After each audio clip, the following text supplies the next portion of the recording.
Assalamualaikum warahmatullahi wabarakatuh. Bismillahirrahmanirrahim. Alhamdulillahi rabbil alamin. Assalatu wassalamu ala ashrafil anbiya'i wal mursalin, Sayyidina wa maulana Muhammadin wa ala alihi wa ashabihi ajma'in. Amma ba'du. Bismillah, mari kita lanjutkan ngaji kita. Malam ini kita nyampe di ibu kita bersama. Kita ketemu di Kartini yang pengaruh dan kemasyhurannya tidak kalah sama Fatimah Mernissi atau Betty Friedan atau Nawal Sa'dawi. Boleh dikatakan juga meskipun pahlawan kita Indonesia, level keterkenalannya dia nyampe di skala internasional. Karena nanti justru tulisan-tulisannya, surat-suratnya awalnya yang menerbitkan pihak Belanda, karena pakai bahasa Belanda. Kalau ada versi Indonesia itu sebenarnya sudah terjemahan. Kartini, saya tidak tahu sejauh mana wawasan teman-teman, apalagi yang putri-putri Indonesia yang tiap bulan April dipaksa untuk pakai konde dan kebaya. Ya, itu Orde Baru yang punya tradisi itu. Tidak ada jeleknya, cuma kalau bahasanya filsafat itu aksiden. Esensinya juga harus ditangkap, substansinya juga harus kena. Karena setahu saya jarang yang menyelami ibu kita Kartini ini gagasan-gagasannya, kegalauannya, kemudian tawaran-tawarannya. Meskipun beliau ini kan meninggalnya masih sangat muda, umurnya baru 25 tahun. Jadi sebenarnya masih belum terlalu ibu-ibu. Ya hanya saja karena lagunya judulnya Ibu Kita Kartini, bayanganmu wis tua gitu orangnya. Padahal masih sangat muda. Meninggalnya aja 25 tahun ketika melahirkan putranya yang pertama. Jadi masih sangat muda. Mungkin seusia teman-teman perempuan di sini yang S1 apa S2. S1 semester tua. Ya. Itu sekitar itulah. Ya, cuma Kartini ini menurut saya yang menonjol dua. Yang pertama kecerdasannya, dan yang kedua semangat belajarnya yang luar biasa. Semangat itulah nanti yang menurut saya perlu banyak kita warisi. Dengan segala keterbatasan zaman itu. Jadi Kartini itu kan lahirnya besok lusa tanggal 21 April. Di akhir abad akhir abad 19, awal abad 20. Meninggalnya 1904, lahirnya 1879. Pas umurnya 25 tahun. Nanti gagasan-gagasannya yang luar biasa itu sebagian besar diambil dari surat-suratnya. Surat-suratnya itu bahasanya pakai bahasa Belanda, karena dia korespondensi sama teman-temannya dari Belanda. Sekitar 10 orang sahabat-sahabatnya, yang sebagian besar perempuan. Coba dilihat tanggal itu ya, 10 hari sebelum meninggal dia masih nulis surat. Hobinya memang nulis. Meskipun dia sekolah hanya sampai umur 12 tahun. Kalau sekarang ya mungkin hanya sampai SD-nya zaman itu. Sekolahnya namanya ELS. Jadi ilmunya formalnya level SD, tapi pengetahuannya nanti kita lihat jauh melampaui zamannya. Nanti dia jadi idola di Belanda. Hari ini kalau ada yang jalan-jalan ke Belanda, ada banyak kota yang nama jalannya nama R.A. Kartini. Setahu saya ada sekitar 4, termasuk di Amsterdam ada, di Utrecht ada nama jalan R.A. Kartini. Dan nanti tiap tanggal 8 Maret kalau tidak salah, itu kan hari perempuan sedunia, itu di Belanda ada penghargaan pada perempuan yang berprestasi, dan nama penghargaannya adalah Kartini Prize. Jadi penghargaan Kartini. Di sini kan kita cuma pakai konde. Kalau di sana beda cara menghayatinya.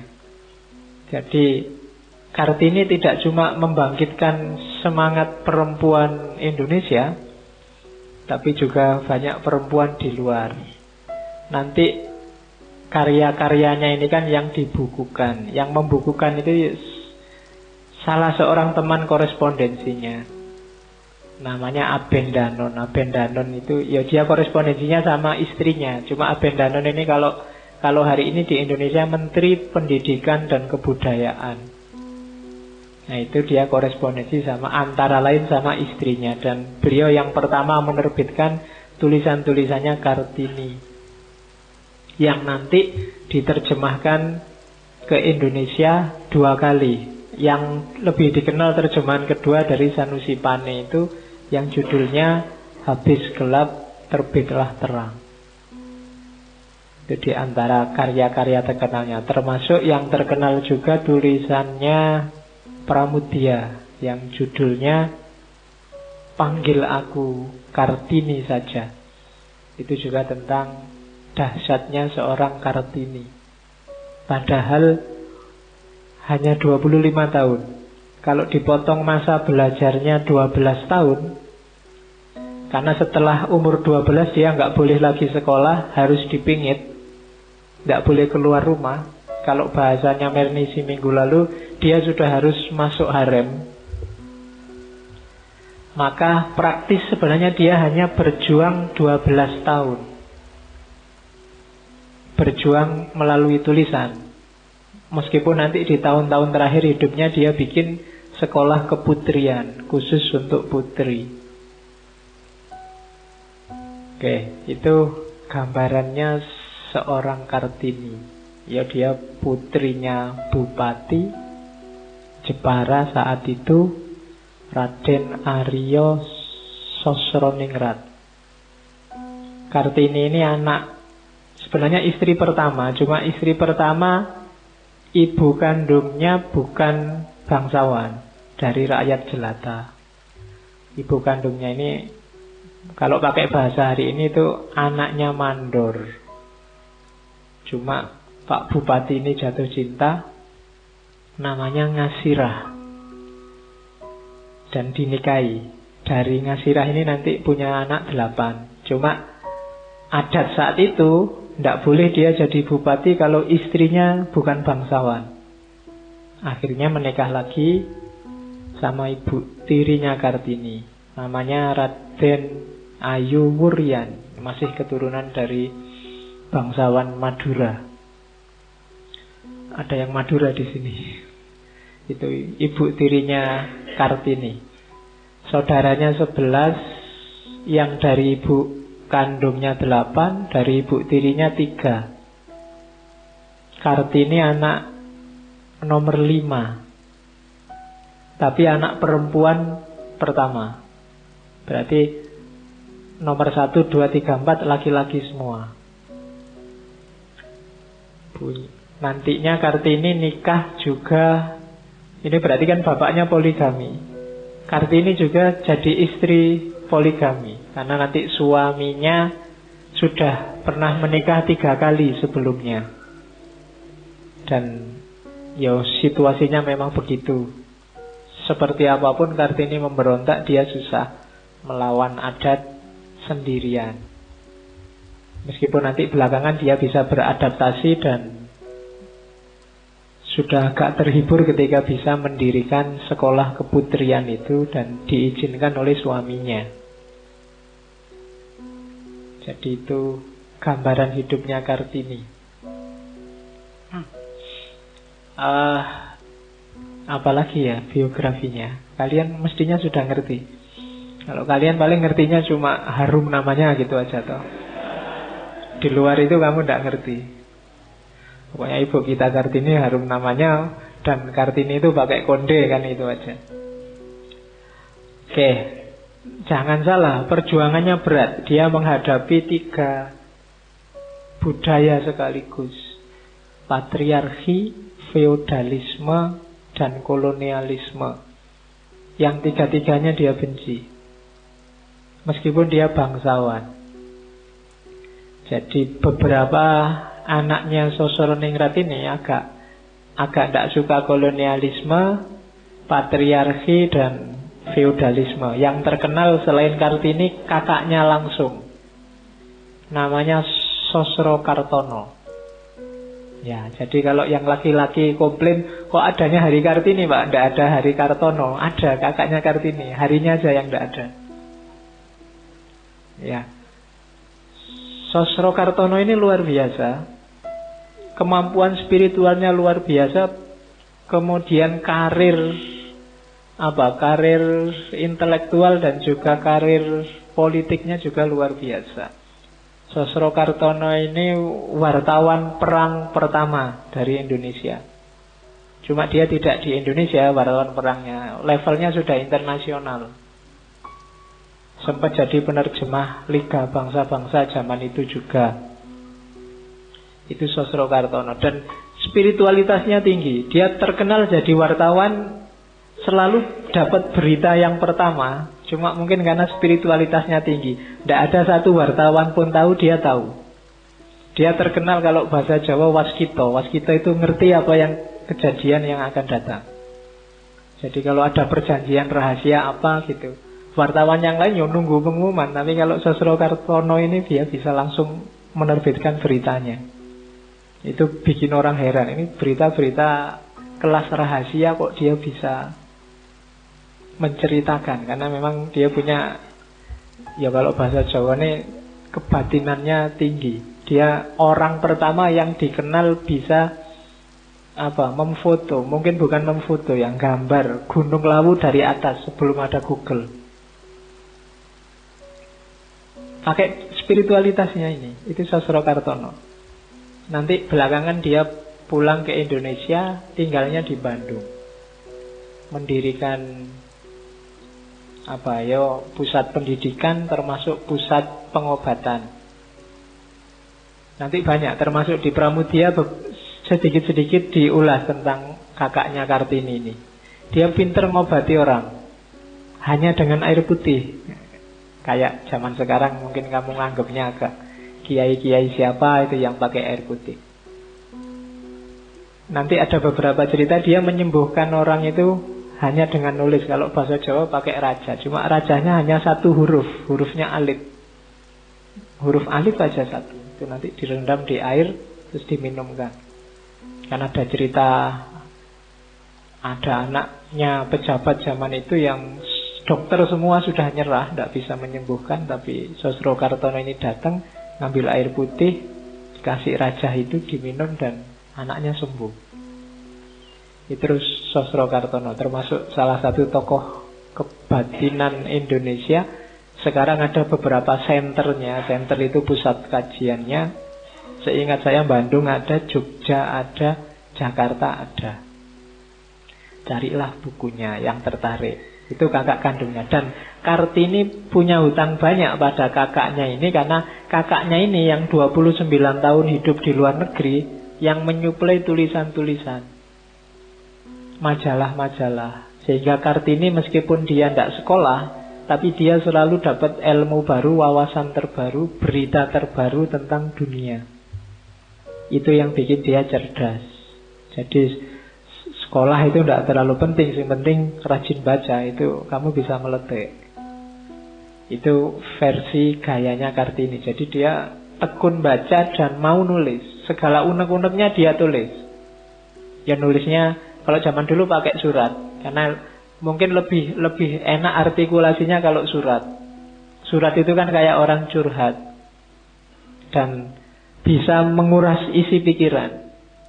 Itu surat, lebih enak. Kalau hari ini kan surat sudah tidak membudaya lagi. Kamu sudah main WA, main Facebook, Twitter, itu kan karakternya terbatas. Nggak bisa santai, nggak bisa Assalamualaikum, semoga kesejahteraan atasmu, tidak ada.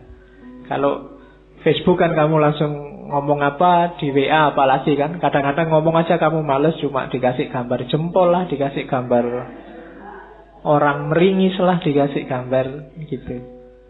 Mau ngomong I love you aja cuma dikasih gambar itulah. Jadi kurang romantis. Kalau surat itu kan enak, kamu nulis. Zaman dulu mahasiswa zaman saya nggak ada Twitter, nggak ada HP, ya kalau mau nembak pakai surat, ditulis. Nanti sudah mau selesai, bagian belakangnya keliru, wah keliru, ganti lagi. Jadi satu surat bisa menghabiskan separuh buku surat itu. Keliru dibalik lagi. Terus disisipkan di buku, bukunya dipinjamkan. Nah nanti yang pinjam buku, lo ada suratnya dibaca, kan gitu. Ya, kalau zaman dulu gitu saya. SMA kan juga, kalau SMA itu bangku biasanya. Bangkunya duduknya di mana, suratnya disisipkan di bangkunya. Pagi-pagi sekolah, lo ada surat, kan gitu. Ada ceritanya. Kalau sekarang kan enggak, kamu langsung selfie, langsung phone call, langsung itu enggak seru. Kalau dulu ada ceritanya. Oke, zaman Kartini begitu. Cuma dia surat-suratannya yang enggak sama yangnya. Dia enggak boleh pacaran. Oke, jadi itu Kartini. Cuma orangnya cerdas, peka, punya kepedulian sosial, kritis, dan berhadapan dengan situasi yang patriarkal, feodal, dan kolonial. Selesai sudah. Akhirnya dia galau dan gelisah luar biasa. Itulah kehidupan Kartini kalau dibaca dari surat-suratnya. Meskipun judulnya Habis Gelap Terbitlah Terang, sebenarnya kalau dibaca buku itu belum ketemu terangnya. Masih gelap sebenarnya. Paling mentok isinya masih semangat-semangat. Pokoknya saya yakin besok Jawa akan jaya.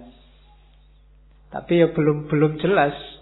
Dia juga belum menikmati hasil perjuangannya. Sekolah keputrian juga usianya belum panjang. Tapi nanti setelah Kartini mulai muncul banyak perjuangan-perjuangan serupa. Oke, ya kontroversi banyak. Saya baca beberapa ada yang menggugat, kok Kartini, mbok pahlawan perempuan banyak, ada Cut Nyak Dien lah, ada Dewi Sartika, macam-macam. Ya kalau ada kritik gitu ya diiyani aja. Kalau bisa memang hari peringatan perempuan itu banyak. Ada hari Kartini, ada hari Cut Nyak Dien, ada hari Sartika. Syukur-syukur tanggal merah, biar liburnya panjang. Tidak apa-apa toh. Yuk, Kartini kan nggak merah ya, nggak apa-apa. Jadi tambahi aja banyak, tidak apa-apa. Semuanya diperingati. Wong semuanya juga berjasa. Paling tidak, meskipun yang formal 21 April hari Kartini, ya mungkin ada hari perempuan yang lain mau kamu monumenkan juga boleh. Mungkin idolamu Cut Nyak Dien, mungkin idolamu siapa, Dewi Sartika, mungkin idolamu Rohana Kudus dan lain-lain, silahkan. Tapi yang paling tua dari segi tahun itu sebenarnya memang Kartini. Dan pengaruhnya sampai luar negeri. Dan di antara yang mengglorifikasi, membesarkan perannya Kartini untuk perjuangan itu Soekarno.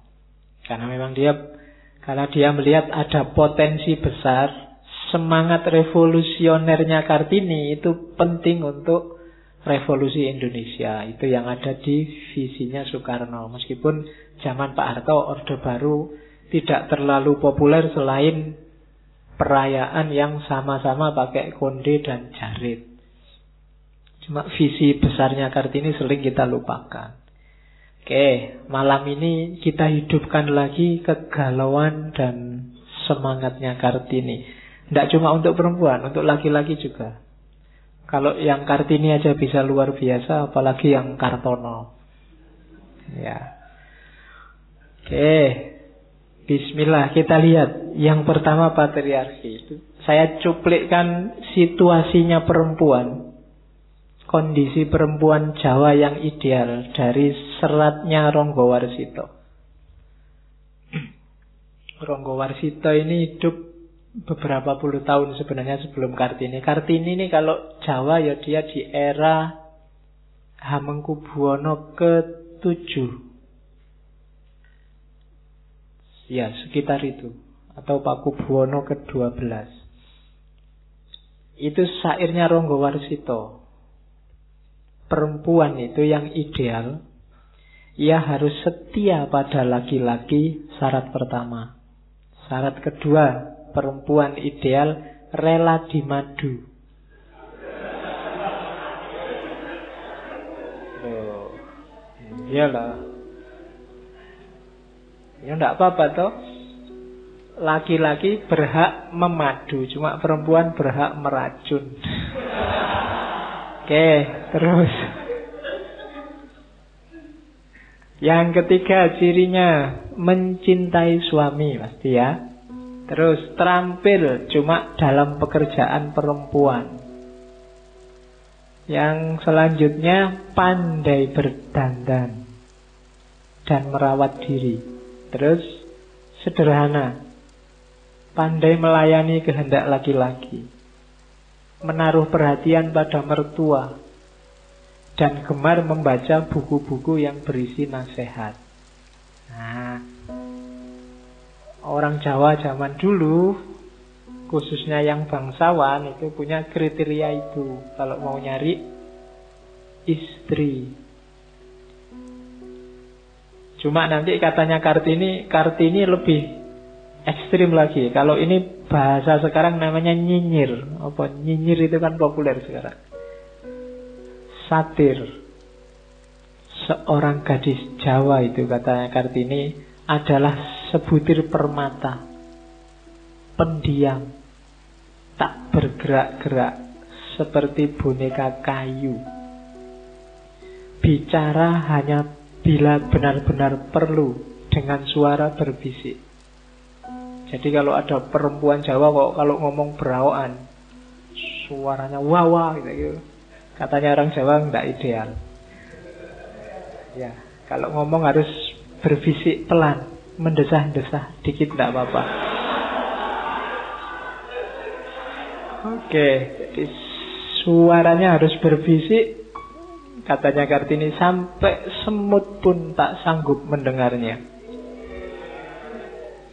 Iya, itu ngomong apa itu tak dengar kan gitu. Ya. Berjalan setindak demi setindak seperti siput. Jadi tidak boleh perempuan jalannya begagah, terus jalannya harus pelan-pelan setindak-setindak. Tertawanya halus tanpa suara. Gak boleh wah, gak boleh. Tanpa membuka bibir, apalagi wah, buka bibir aja gak boleh. Oke, kenapa? Karena gak boleh kelihatan giginya. Sungguh buruk niat kalau giginya tampak seperti luwak. Ya, itu nyinyirnya Kartini pada tradisi bagaimana orang melihat perempuan yang ideal. Kategorinya semua kategori fisik. Tidak ada yang kategori pinter kah, cerdas kah. Pokoknya semua dilihat dari fisik. Cara jalan, cara senyum, cara semuanya kategori-kategori fisik. Itu yang dihadapi oleh Kartini. Termasuk yang dari Ronggo Warsito tadi. Wanita Jawa ideal. Nah, itu problem. Oke. Problem patriarki. Nah, kegelisahan besarnya Kartini itu ya kegelisahan perempuan.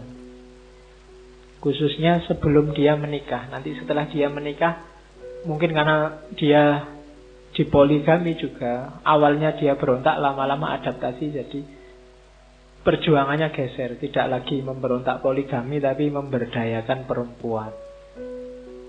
Itu kegelisahannya Kartini. Perempuan Jawa itu yang bikin Kartini galau, tidak punya jalur lain dalam hidupnya selain kawin. Titik. Tidak bisa dibayangkan perempuan jadi apapun selain jadi istri. Termasuk perempuan bangsawan. Dan ini agak ironis sebenarnya, karena Jawa kuno itu perempuan tidak sampai segitunya. Hindu kuno misalnya, Jawa sekitar abad ke-6 Masehi, itu kan ada raja perempuan. Ratu, bukan raja ya kalau perempuan. Ratu Sima itu dari kerajaan Kalingga. Dan sukses besar, terkenal keadilannya, terkenal kesejahteraannya. Bahkan nanti beberapa pelancong Cina juga mengenal kerajaan dengan ratu perempuan ini. Kalau dalam bahasa Cina disebut kerajaan Holing. Ceritanya bahkan begitu adilnya sampai orang berbuat jahat aja nggak berani. Ada cerita, ada raja dari mancanegara yang ingin ngetes apa benar sih kerajaan Kalingga itu adil, orang tidak mau berbuat salah. Jadi satu ketika dia bawa kantong isinya emas. Kantong ini ditaruh di perempatan, kayak perempatannya masjid itu, taruh di tengah-tengah situ. Dia ingin lihat ada yang nyentuh enggak. Ditunggu 1 hari, 2 hari, 3 hari, tidak ada yang nyentuh. Akhirnya dia pulang. Dan emas di kantong itu tetap ada di situ sampai 3 tahun. Ceritanya begitu. Jadi ada emas keleleran 3 tahun. Tidak bayangkan ya di sini kalau di perempatan itu ada. Yang punya masih ada, mungkin sudah hilang emasnya. Itu sampai 3 tahun. Sehingga sampai ceritanya satu ketika ada putra mahkota, anaknya Ratu Sima sendiri, iseng, emas itu disentuh-sentuh, disenggol-senggol pakai kakinya. Ada yang lihat, terus dilaporkan. Sidanglah Ratu Sima dan para pejabatnya. Tidak boleh, ini barangnya orang, tidak boleh ada yang boleh nyentuh. Ternyata yang nyentuh putra mahkota.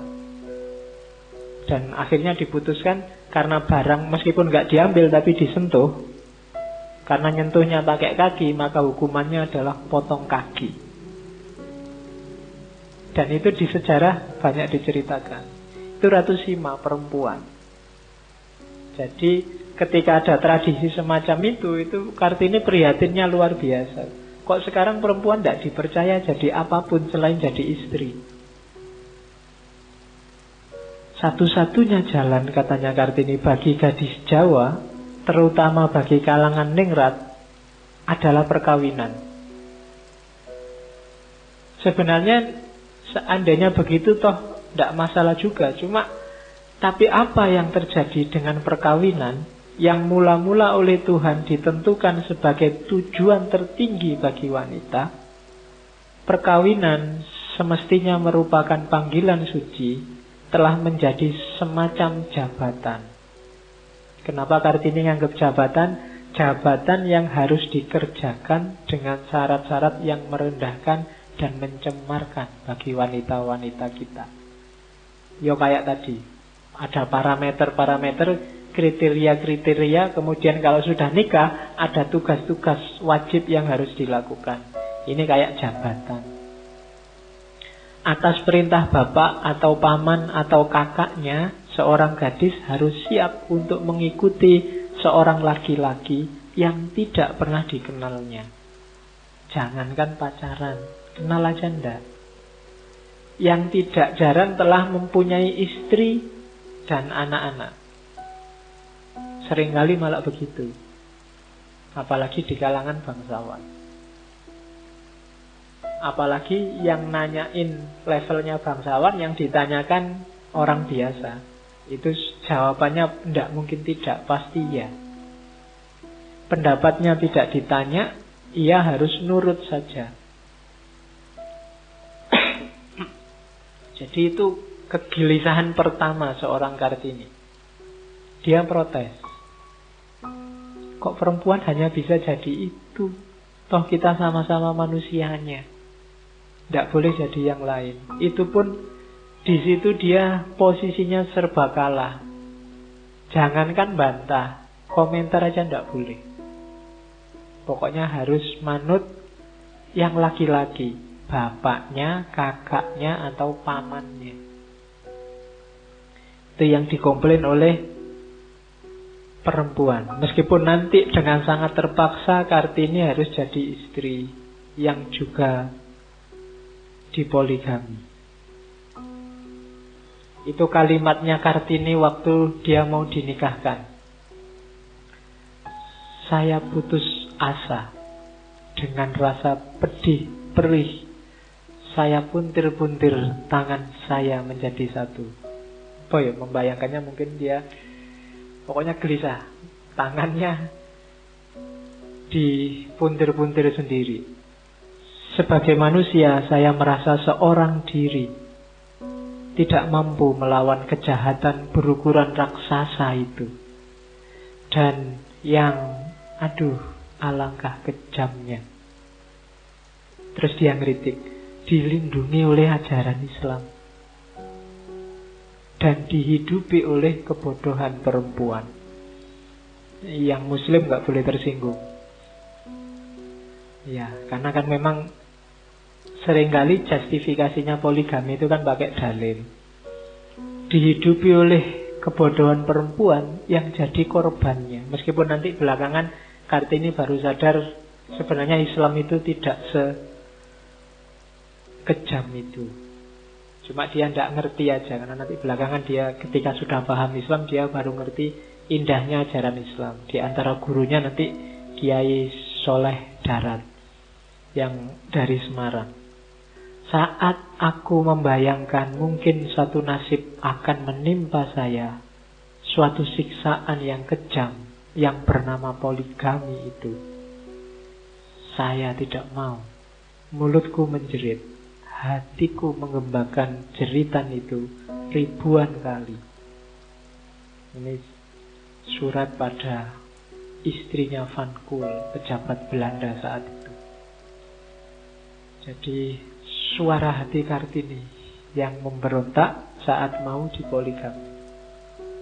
Jadi di titik ini terlihat bahwa Kartini punya semangat revolusioner yang besar, berhadapan dengan tradisi, berhadapan dengan situasi yang menurutnya tidak rasional.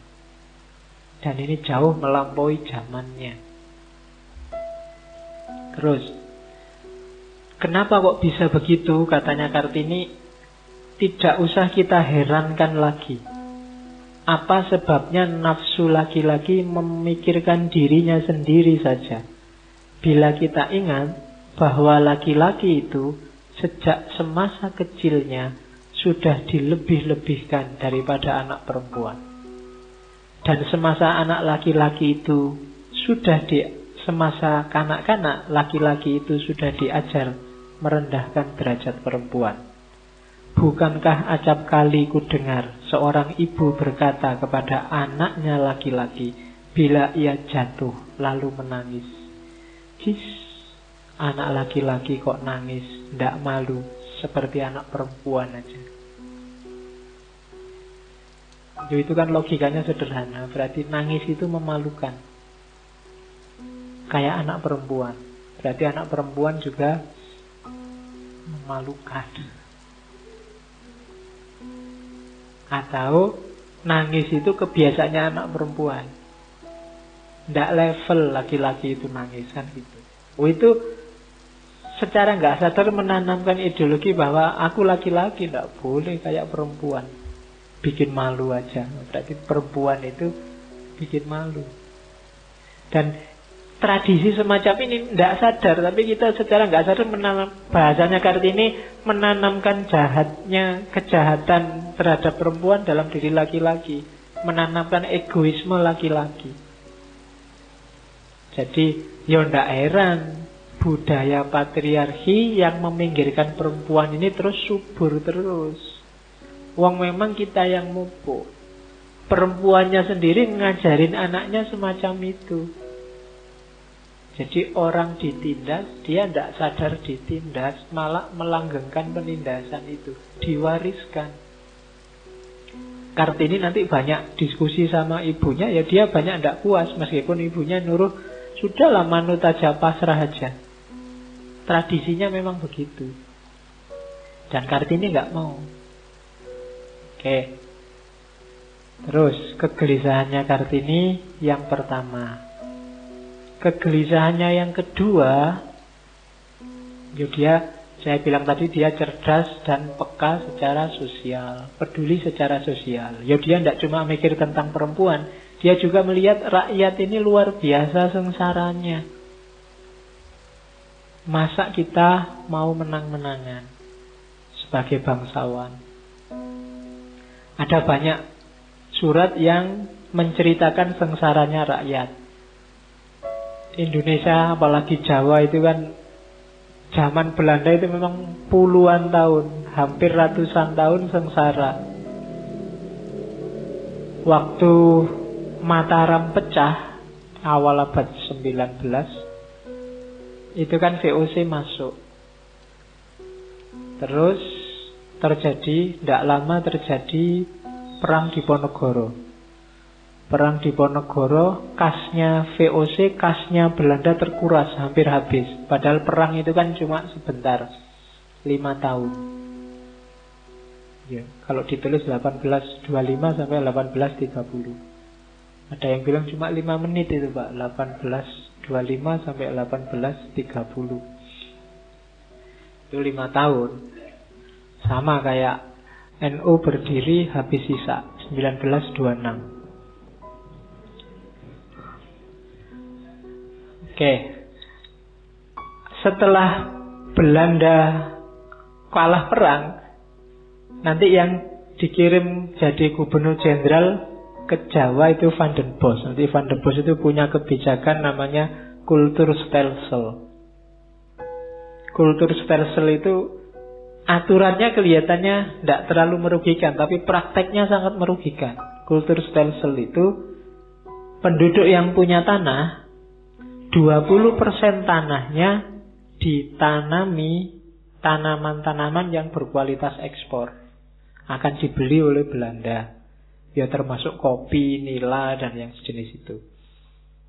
Kemudian yang tidak punya tanah diwajibkan kerja, nggarap tanahnya pemerintah Belanda yang 20% tadi, 20% dari setahun. Jadi sekitar 75 hari. Dibayari oleh Belanda. Yang tanahnya 20% dipakai oleh Belanda, tidak perlu lagi bayar pajak. Yang sudah kerja tidak perlu lagi bayar pajak. Tapi dalam prakteknya akhirnya apa? Meskipun aturannya 20%, jadinya 100%. Tanah harus ditanami sesuai maunya Belanda. Dan tetap bayar pajak. Yang tadi nggak punya tanah, bekerja hanya 75 hari, jadinya full. Setahun dia harus kerja, wong nggak punya tanah. Bayarannya terserah Belanda dan tetap bayar pajak. Di situ nanti kita kenal namanya kerja paksa, kerja rodi. Berpuluh tahun dan dari sini kasnya Belanda pulih lagi. Malah semakin kaya dia untuk membiayai perang. Sampai kemudian muncul tulisannya Multatuli itu, Douwesdekker itu, Max Havelaar. Tentang bagaimana sengsaranya penduduk Bumi Putra oleh hisapan Belanda. Terus muncul politik etis itu, sehingga orang Bumi Putra disediakan fasilitas termasuk pendidikan. Tapi masyarakat rakyat terlanjur miskin. Sekarang mereka tidak kuat lagi kerja, sudah tidak punya apa-apa. Diperas oleh era Kulturstelsel sebelumnya. Akhirnya satu-satunya jalan, tanahnya dijual. Akhirnya tanahnya hampir semua jadi milik Belanda, dikapling-kapling oleh Belanda, bahkan ngundang investor dari luar Belanda untuk memiliki tanah-tanah itu. Dan pekerja rodinya tetap rakyat. Jadi tetap sengsara zaman itu. Dan Kartini sangat prihatin. Bahkan nanti ada beberapa, termasuk tadi saya sebut Sultan Hamengkubuwono ke-7 itu, dia dikenal sebagai Sultan Sugih. Karena dia yang menjual banyak sekali tanah untuk Belanda, untuk perkebunan-perkebunan yang sekarang kita kenal sebagai PTPN itu. Dan setiap tanah yang dijual nanti sekian ratus ribu gulden dia dapat. Dan Sultan Hamengkubuwono VII ini selirnya 18. Ya, zaman itu kamu gak usah heran, bangsawan. Bangsawan zaman itu memang begitu ya. Permaisuri satu tapi selir banyak.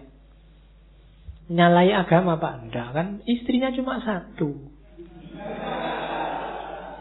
Yang lainnya kan cuma selir. Selir itu logikanya mirip kayak budak zaman Nabi dulu sebelum dihapuskan. Jadi ya diapain aja boleh. Selir. Oke. Itu kegelisahannya Kartini. Apa sebabnya orang Jawa menjadi begitu miskin? Ya karena misalnya pemotong rumput yang tiap hari penghasilannya hanya 10 atau 12 sen, itu pun kena pajak. Pajak pencaharian. Penggembala untuk tiap ekor kambing atau domba yang disembelih harus bayar pajak 20 sen. Penjual sate yang tiap hari jual sate mesti nyembelih kambing. Nyembelih itu pun harus kena pajak. Pajak pencaharian, pajaknya kambingnya juga. Jadi penghasilan mereka berapa? Tidak ada penghasilannya, hanya cukup untuk hidup. Kalau hanya cukup untuk hidup, jangan dibayangkan mereka mikir pendidikan, mereka mikir kemajuan. Tiap hari mesti dia sibuk dengan kerjaannya, karena begitu penghasilannya berkurang, hidup saja tidak bisa. Maka jangan heran kalau rakyat terus-terusan miskin. Itu kegelisahannya Kartini. Gimana ya, meskipun nanti dia solusinya ya pendidikan, tapi situasinya sedang gawat, sedang darurat di Indonesia zaman itu, di Jawa khususnya, semuanya miskin. Orang itu kalau miskin, diajak apa saja susah, diajak maju apalagi. Karena dia hidupnya hanya cukup untuk hidup saja. Maka dia akan mati-matian bertahan sesuai kondisi sebelumnya, biar tetap bisa hidup. Karena begitu penghasilannya berkurang sedikit saja, atau waktunya digunakan untuk yang lain sedikit saja, untuk hidup saja dia tidak bisa. Jadi logikanya begitu. Jadi orang tidak boleh ada di bawah garis kemiskinan, harus di atasnya. Pas di garisnya juga jangan. Harus di atasnya. Biar apa? Biar ada kesempatan untuk yang lain. Kalau orang itu penghasilannya hanya cukup untuk hidup, ya hanya untuk hidup itulah semua aktivitasnya. Di luar itu dia tidak bisa. Dan yang seperti ini bisa ditangkap oleh Kartini. Apalagi sekolah yang bayar. Yang gratis saja mati-matian, mereka nyari waktunya. Oke. Terus ada lagi katanya Kartini yang merusak zaman itu. Apa? Candu. Nanti ada tahun-tahun tertentu ketika orang menyebutnya perang candu. Di Jawa ada era ketika candu merajalela. Jadi katanya Kartini, dia sedang bahas alkohol sebelumnya, minuman keras. Di sini katanya Kartini ada barang yang jauh lebih jahat dari alkohol, yaitu candu. Kalau hari ini narkoba.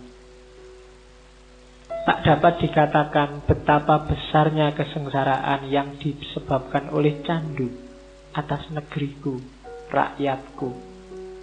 candu itu ibarat penyakit sampar bagi Jawa. Sampar itu penyakit pes zaman dulu, wabah yang tidak tertanggulangi. Sebetulnya lebih jahat dari penyakit sampar. Penyakit sampar tidak merajalela untuk selama-lamanya. Cepat atau lambat ia akan hilang. Tetapi akibat dari candu akan makin besar, makin meluas, dan tidak akan lenyap. Kenapa? Karena dilindungi oleh pemerintah. Makin banyak orang menghisap candu di Jawa, makin penuh peti uang pemerintah. Penjualan candu merupakan salah satu sumber kekayaan yang paling besar bagi pemerintah Hindia Belanda. Peduli apa dengan kesejahteraan rakyat? Yang penting pemerintah memperoleh keuntungan besar. Kutukan rakyat mengisi kantong pemerintah Hindia Belanda dengan emas berton-ton, berjuta-juta. Oke. Gadis muda bisa menulis secerdas ini, itu pasti luar biasa. Zaman itu di Jawa, kalau di Eropa masih mungkin, tapi ini Jawa. Kalimat ini bisa kalian pakai persis hari ini untuk perang narkoba, atau jangan-jangan perang rokok. Kan ada titik ketika pemerintah untung besar dari cukainya rokok. Tapi itu kegelisahannya Kartini. Jadi ternyata aktor utamanya pemerintah. Kayak narkoba hari ini itu loh, mati-matian dibasmi, ternyata pengendalinya malah dari rutan, dari lapas-lapas. Loh, kalau lapas ya ada yang melindungi pasti dari dalam. Ketika narkoba di mana-mana dirampas, diambili oleh para petugas, itu dimusnahkan apa dijual lagi? Itu kan ya susah mendeteksinya, mengidentifikasinya. Kalau memang serius perang candu, perang narkoba, semua harus gerak, konsisten, bareng-bareng. Tapi kalau ada yang curang satu saja, tidak akan beres. Dan candu sifatnya ngalah-ngalahi sampar, katanya Kartini. Itu perspektif yang luar biasa dari seorang gadis muda. Terus, kritiknya yang ketiga, kegelisahannya yang ketiga apa? Feodalisme. Dirinya sendiri, kebangsawanan. Katanya Kartini, sekarang ini kaum bangsawan mengira bahwa mereka adalah makhluk yang lebih tinggi daripada rakyat biasa. Dan karena itu juga berhak mendapat yang paling baik dari segala-galanya. Ini suatu pendapat yang sesat dan harus diberantas. Jadi jangan malah mengajarkan kepada anak-anaknya supaya dari kecil sudah harus dihormati dan dipanggil dengan gelar yang sudah menjadi haknya. Minta dipanggil Gusti, minta dipanggil Raden, minta dipanggil apalagi bangsawan. Makanya ungkapannya Kartini yang dipakai judul oleh Pramudia kan, panggil aku Kartini saja. Jadi kalau ada Ibu Kartini hadir malam ini, manggilnya nih Kartini gitu aja, tidak usah kamu manggil. Dia tidak suka tradisi-tradisi feodal. Ya, jadi sebenarnya masalahnya bukan di panggilannya, tapi rasa lebih tinggi, dan kemudian kalau sudah diposisikan lebih tinggi ingin diistimewakan. Ada forum, ada pertemuan, dalam hal apapun dia harus istimewa. Itu yang dibenci oleh Kartini. Feodalisme itu harusnya tidak begitu. Justru para bangsawan ini harus jadi pelayannya rakyat. Dan lagi-lagi ini gagasan yang jauh melampaui zamannya. Katanya Kartini yang berhak jadi bangsawan hanya dua. Bagi saya hanya ada dua macam bangsawan. Bangsawan pikiran dan bangsawan budi. tiada yang lebih gila dan bodoh dalam pandangan saya daripada melihat orang yang membanggakan asa keturunannya. Tidak ada bangsawan keturunan. Bangsawan itu pikiran dan budi. Kalian istimewa kalau pikiranmu unggul dan akhlakmu terpuji. Itulah bangsawan. Bukan karena gelar, bukan karena ustadz, kiai, habib. Bukan itu. Katanya Kartini loh ya. Yang unggul itu bangsawan pikiran dan bangsawan budi. Mereka yang memang ilmunya dalam dan akhlaknya terpuji. Itulah mereka yang berhak menyandang gelar bangsawan. Boleh kita istimewakan karena kita butuh mereka. Bukan orang yang hanya mengandalkan gelar dan keturunan. Apakah Raden, apakah keturunan kiai, keturunan ustadz, itunya tidak penting. Yang penting ceklah apakah dia bangsawan pikiran ataukah bangsawan budi. Oke. Itu kritiknya Kartini pada feudalisme. Ini kita masih ngomong kegelisahan-kegelisahannya. Kegelisahannya Kartini lagi, ini nggak bisa disembunyikan. Dia agak bingung dengan konsep yang namanya poligami. Agama kok boleh ya poligami? Katanya Kartini, Allah menjadikan perempuan akan jadi teman laki-laki dan tujuan hidupnya ialah bersuami. Benar, tidak tersangkal, dan dengan senang hati aku mengakui bahwa bahagia perempuan yang sebenarnya adalah hidup bersama dengan laki-laki dengan damai dan selaras. Ya memang nikah itu untuk membentuk sakinah, hidup damai dan selaras. Kita saling butuh laki-laki dan perempuan. Tetapi betapa mungkin hidup bersama dengan damai dan selaras bila aturan kawin kami demikian. Tiap orang perempuan yang kawin dalam dunia pergaulan hidup kami tahu bahwa bukan hanya dia saja akan tetap jadi istri suaminya, dan bahwa besok lusa suaminya itu boleh membawa perempuan lain jadi temannya pulang ke rumah. Menurut hukum Islam, perempuan itu istrinya yang sah juga. Ya, jangan salahkan Kartini. Itulah yang dia pahami, itu yang dia tahu.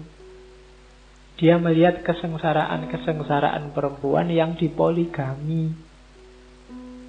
Dia melihat fakta. Cuma dia bingung, kok boleh sama agama? Yo, Kartini belum ketemu materi hermeneutik, belum ketemu materi tafsir-tafsir yang baru, dia belum kenal. Nanti Kartini mengeluh, Islam ini kok saya disuruh ngaji, suruh hafal Quran, tapi zaman itu terjemahan aja nggak boleh, jadi nggak ngerti aslinya, intinya apa, isinya apa, dia nggak ngerti.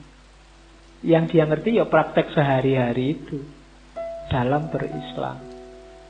Makanya dia galau, kok boleh ya poligami, kan gitu. Katanya Kartini, dia pakai logikanya sendiri, logika seorang gadis muda. Aku tidak, sekali-sekali tidak dapat menaruh cinta. Bagaimana aku akan hormat pada laki-laki yang sudah kawin, tapi membawa perempuan lain ke dalam rumahnya, perempuan yang dikawininya secara sah menurut hukum Islam. Dan siapa pula yang tidak berbuat demikian? Bukan dosa dan bukan kecelakaan pula. Hukum Islam mengizinkan laki-laki menaruh 4 orang perempuan. Katanya Kartini, tetapi aku selama-lamanya mengatakan itu dosa. Segala perbuatan yang menyakitkan sesamanya dosalah pada mataku. Dia nggak melihat poligaminya, nggak lihat dalilnya. Pokoknya semua perbuatan yang menyakiti orang lain bagi dia itu dosa. Ya nanti kalau ada Ibu Kartini di sini, berarti kalau nggak menyakiti nggak apa-apa ya. Mungkin kamu akan debat begitu. Ya mungkin saja boleh. Kartini saja nanti dipoligami. Bayangkan, beliau yang punya persepsi, punya ideal semacam ini, akhirnya harus dipoligami juga. Karena memang tradisi zaman itu semacam itu. Tapi bagi dia pokoknya apapun tindakan, apapun perbuatan yang menyakiti sesama, bagi dia adalah dosa, termasuk atas nama agama. Dia banyak mengkritik agama antara lain di situ. Coba dia kritiknya lagi. Ini dia bukan ahli agama, tapi dia bisa mengkritik orang yang taklid. Katanya Kartini, kami bernama orang Islam karena kami keturunan orang Islam. Dan kami adalah orang-orang Islam hanya pada sebutan belaka, tidak lebih. Tuhan, Allah bagi kami adalah seruan, adalah bunyi tanpa makna. Jadi ini kritik luar biasa pada kita, mungkin sampai hari ini. Kenapa kita jadi Muslim? Ya karena kita keturunannya orang-orang Islam. Dan kita tidak pernah mendalam serius belajar Islam. Kita ini orang yang kebetulan Muslim, kalau pakai bahasanya Kartini. Bahkan setelah sadar bahwa kita kebetulan pun kita tetap tidak serius. Tuhan itu hanya ujaran, hanya ucapan yang nempel di mulut kita. Tidak ada getar apapun ketika kita menyebut nama Allah. Kadang-kadang nama Allah disebut untuk menyakiti orang lain, untuk mukuli orang lain, untuk melecehkan orang lain. Jadi Tuhan katanya Kartini, Allah bagi kami seringkali hanya ujaran, hanya bunyi tanpa makna. Kalau ada kata-kata Allah kita nggak tergetar. Kalau diingatkan dengan dasar Allah, jangan bohong, Allah tahu loh, kita nggak kaget sama sekali. Apalagi terus merasa bersalah. Jangan nyontek loh, nggak ada yang tahu, tapi Allah lihat. Biasa aja. Kalau Allah kan nggak rewel.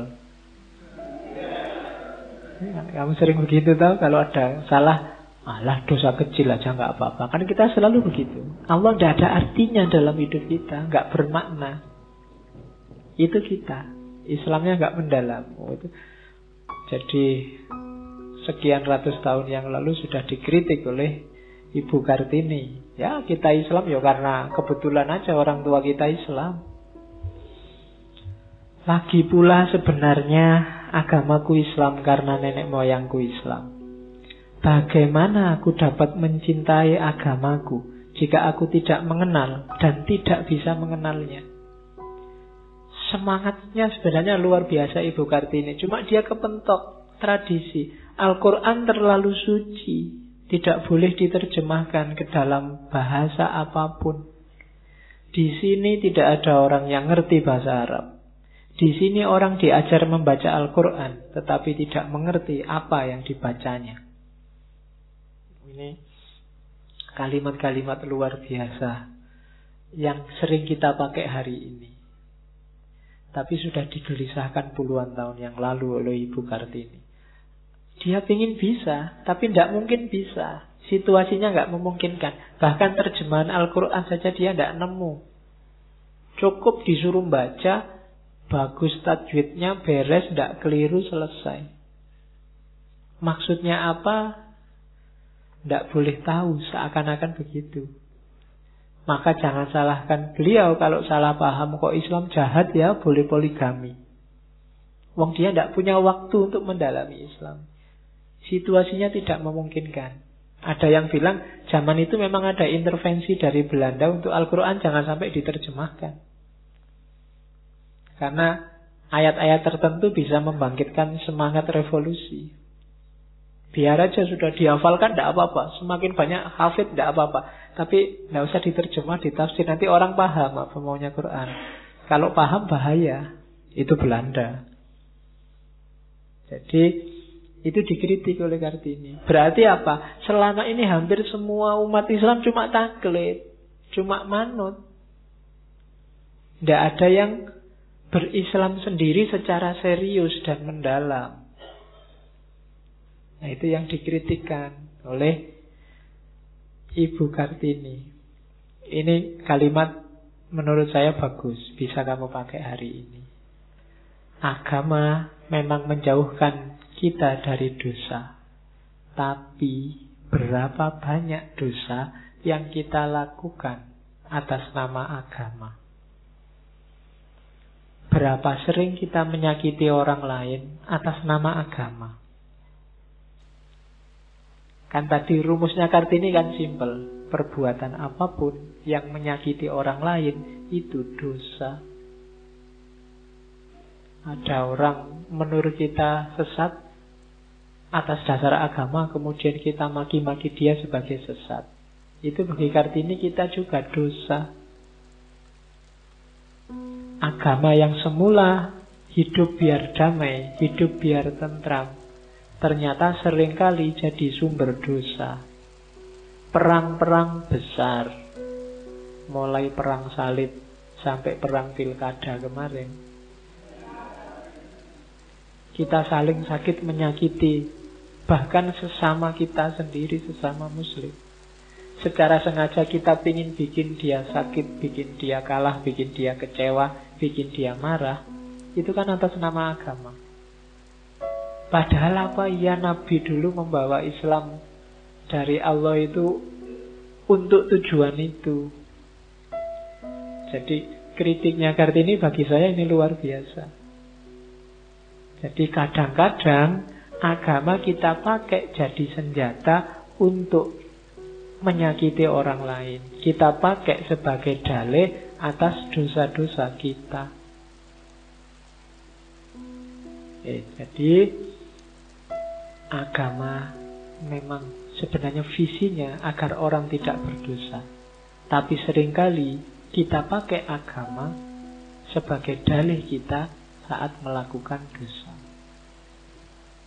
Oke, kita yang hari ini mungkin bikin kalimat semacam itu saja juga masih susah.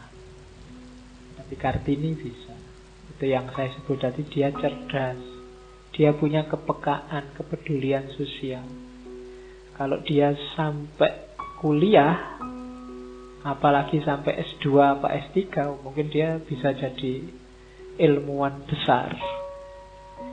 Sayangnya dia hanya sampai umur 12 tahun sekolahnya. Tidak kayak kita. Itu ruginya kita sebenarnya ya. Harusnya kesempatan kita lebih banyak, lebih besar. Harusnya kalau kita nulis, kekuatannya berkali lipat dari kekuatannya Ibu Kartini. Tapi ternyata tidak. Mungkin kita memang seriusnya kurang. Kita lebih banyak isengnya daripada seriusnya. Ya tinggal kamu persentase, coba ya 24 jam hidup kita itu isengnya berapa persen, seriusnya berapa persen.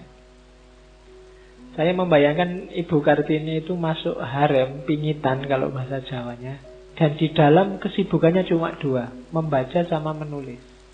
Sama mendengarkan obrolan orang-orang sekitarnya untuk menangkap ada perkembangan sosial apa yang terjadi. Melihat orang-orang miskin di sekelilingnya nasibnya seperti apa. Itu bayangan saya begitu. Jadi tidak ada waktu untuk santai-santai, ngobrol, nongkrong, itu mungkin jarang. Ya, jadi pingitan jadi senjata untuk menajamkan diri. Jadi makanya kalau memang tidak ada waktu untuk dipingit, teman-teman ini kan nggak mungkin dipingit. Dalam sehari ambillah 1 apa 2 jam untuk memingitkan diri. Apa memingitkan diri itu? Menjauh sebentar dari rutinitas sehari-hari untuk mempertajam pikiran. Kalau seniman menyebutnya mempertajam intuisi. Kalau para sufi menyebutnya menenggang dunia sebentar. Biar ngerti mana benar, mana salah, mana baik, mana buruk. Kekurangan kita selama ini terlalu terlibat. Tidak pernah mundur sebentar. Padahal kalau kita tidak mundur, tidak akan kelihatan yang di depan kita itu seperti apa. Kacamata ini kelihatan bentuknya kayak kacamata kalau ada jaraknya. Kalau nempel di mata kita, kamu tidak akan tahu kacamata ini bentuknya seperti apa. Hidup kita di dunia juga begitu. Ada banyak hal yang kamu yakin pasti benar. Padahal mungkin itu tidak pasti benar. Kamu yakin karena tiap hari kamu terlibat di situ sehingga tidak kelihatan jeleknya di mana. Ada saat kamu harus ambil jarak sebentar, coba lihat dari jauh. Oh, kan gitu. Ternyata kayak gini toh bentuknya, kan gitu. Cantik atau tidak cantik itu kan ada jaraknya. Kalau sudah nempel, itu sama aja sudah rasanya. Antara cantik dan nggak cantik. Podo wae. Tapi kalau sudah ada jaraknya, oh ternyata pacarku cantik toh, atau pacarku nggak cakep ternyata. Itu dalam jarak. Tapi kalau sudah jaraknya habis, itu tidak ada bedanya cantik dan tidak cantik. Kamu tidak bisa lihat, sudah nempel. Jadi sisihkan waktu kita. Sehari 1 jam aja deh kalau nggak bisa panjang. Untuk evaluasi, kayak Kartini itu, tulislah hal-hal tertentu, nulis aja tidak apa-apa. Curhat tidak apa-apa sudah.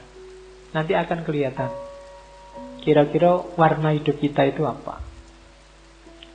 Terus ini keluhan selanjutnya. Sampai dia berdoa, ya Tuhan, kadang-kadang saya berharap alangkah baiknya jika tidak ada agama. Sebab agama yang seharusnya justru mempersatukan semua umat manusia sejak berabad-abad menjadi pangkal perselisihan dan perpecahan, pangkal pertumpahan darah yang sangat mengerikan. Orang-orang seibu sebapak, ancam mengancam, berhadap-hadapan karena berlainan cara mengabdi kepada Tuhan yang esa dan Tuhan yang sama. Allahnya sama, nabinya sama, tapi tetap tiap hari kita saling mencaci, saling mengancam. Kadang sampai ke level pertumpahan darah. Dalam sejarah sering terjadi. Itu kontraproduktifnya agama. Sampai Kartini mengeluh, ya Tuhan, kadang-kadang saya berharap alangkah baiknya kalau tidak ada agama saja. Ya mungkin bacaan-bacaan yang dibawa oleh Sosrokartono berpengaruh besar pada dia. Dia mungkin membaca banyak tentang konflik-konflik agama, konflik-konflik antar agama. Sejak kelahiran agama-agama sampai hari ini kan masih terjadi. Hari ini bisa disebutkan banyak daerah, banyak negara yang masih ngalami bolak-balik bom bunuh diri, ISIS, terorisme, Rohingya. Itu kan konflik-konflik yang porosnya adalah problem agama. Mungkin kita bisa ngomong, oh enggak itu bukan agama, itu ekonomi, oh enggak itu budaya. Tapi diakui atau enggak, justifikasinya pakai agama. Promosi dan sosialisasinya atas nama agama. Itu yang bikin Ibu Kartini sedih. Oke, nanti dia ada kecenderungan masuk ke kebatinan. Dia lebih suka, kalau tasawuf ya, lebih suka yang sufisme, yang bau-bau tasawuf, bau-bau kebatinan. Dan kakaknya tadi Sosrokartono kan termasuk salah satu tokoh dalam tradisi kebatinan Jawa. Jadi itu kegelisahannya Kartini. Jadi dia gelisah tentang nasibnya perempuan, dia gelisah tentang nasibnya rakyatnya, dia juga gelisah tentang agama yang sering dijadikan kendaraan untuk melakukan penindasan pada perempuan, termasuk juga agama yang sering dijadikan alat untuk berbuat dosa. Itu baru kegelisahannya Kartini.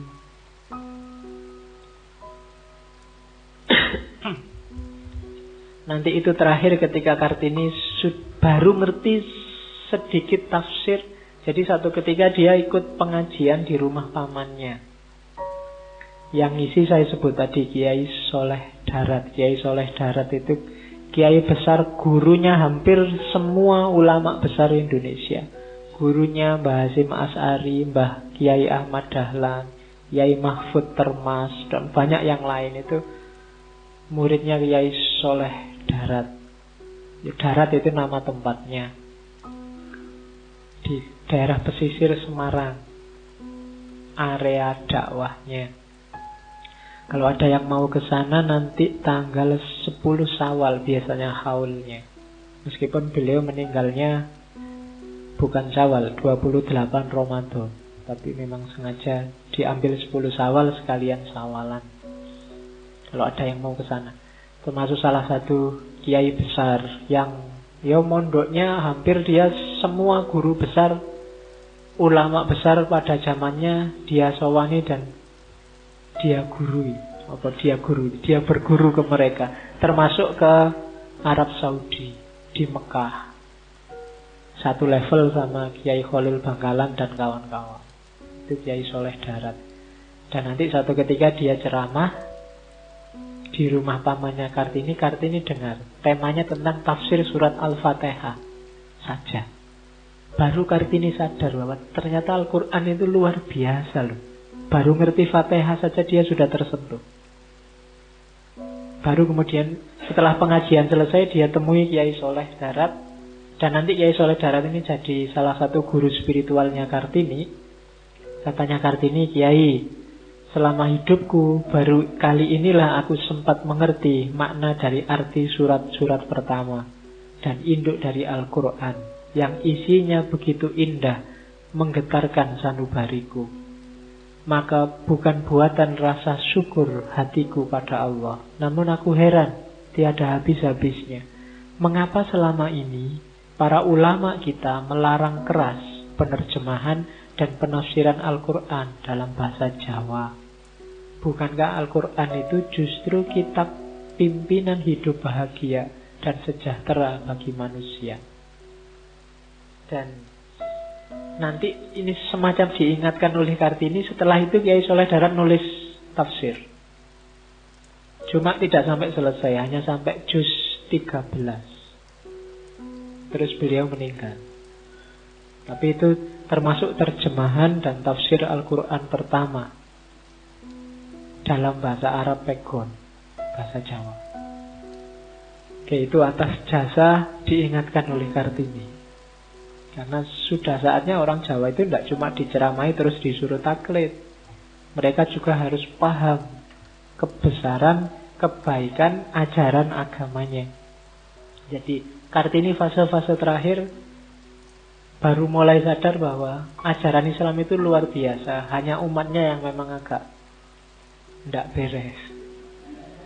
Ya, cara memahaminya agak sesuai kepentingannya sendiri. Nah, itu kesadaran keberagamaan Kartini. Terus, apa dia cuma ngeritik Timur? Enggak, dia juga ngeritik Barat. Jangan khawatir. Saya bilang tadi Kartini itu cerdas dan kritis. Meskipun bahan bacaan sangat banyak dari kakaknya dari Barat, dia tidak membabi buta begitu saja menelan Barat. Katanya Kartini bahwa dengan kesungguhan hati kami mengira masyarakat Eropa adalah satu-satunya yang murni, yang unggul dan tak terkalahkan. Masanya telah lama lampau. Maafkan kami telah mengatakan hal itu. Ini suratnya pada Nyonya Abendanon tadi, istrinya Mendikbudnya Belanda. Tetapi maafkan kami mengatakan hal itu, tetapi sempurnakah masyarakat Eropa menurut pendapat Nyonya? Wahai, kamilah barangkali yang paling akhir yang akan mengakui dengan rasa syukur kebaikan dalam dunia Nyonya yang banyak, sangat banyak. Tetapi apakah Nyonya akan mengingkari bahwa banyak sesuatu yang bagus, besar, dan luhur dalam masyarakat Nyonya yang acap kali berlawanan dan menjadi bahan cemooh dalam peradaban? Jadi ini nanti suratnya panjang. Intinya juga kritis. Barat juga nggak selalu bisa ditiru. Salah satu yang banyak dia kritik dari Barat adalah kesombongannya orang Barat. Dia ngalami sendiri waktu sekolah. Orang-orang Belanda itu, katanya Kartini, menertawai dan mengejek kebodohan kami. Tapi kami berusaha untuk maju. Kemudian mereka mengambil sikap menantang kami. Aduhai, betapa banyaknya duka cita dahulu semasa masih kanak-kanak di sekolah. Para guru kami dan banyak di antara kawan-kawan sekolah kami mengambil sikap permusuhan terhadap kami karena dia Jawa. Kebanyakan guru tidak rela memberikan angka tertinggi pada anak Jawa, sekalipun si murid berhak menerimanya. Jadi pengalaman trauma sama Barat yang pertama itu di sekolah. Orang pribumi itu dianaktirikan. Tidak mungkin dapat nilai A, sepinter apapun dia. Kerap kali aku bertemu orang kulit putih yang sekali-sekali bukan bodoh, malahan bangsawan pikiran, tetapi angkuhnya bukan main, tidak tertahan. Hal itu menyakitiku bukan main. Dan terlalu banyak orang merasa bahwa kami orang Jawa sebenarnya bukanlah manusia. Bagaimana orang Belanda hendak kami kasih sayangi apabila kami diperlakukan demikian. Cinta membangkitkan balasan cinta, tetapi penghinaan selama-lamanya tak akan menghidupkan rasa cinta. Itu kecewanya Kartini sama Barat.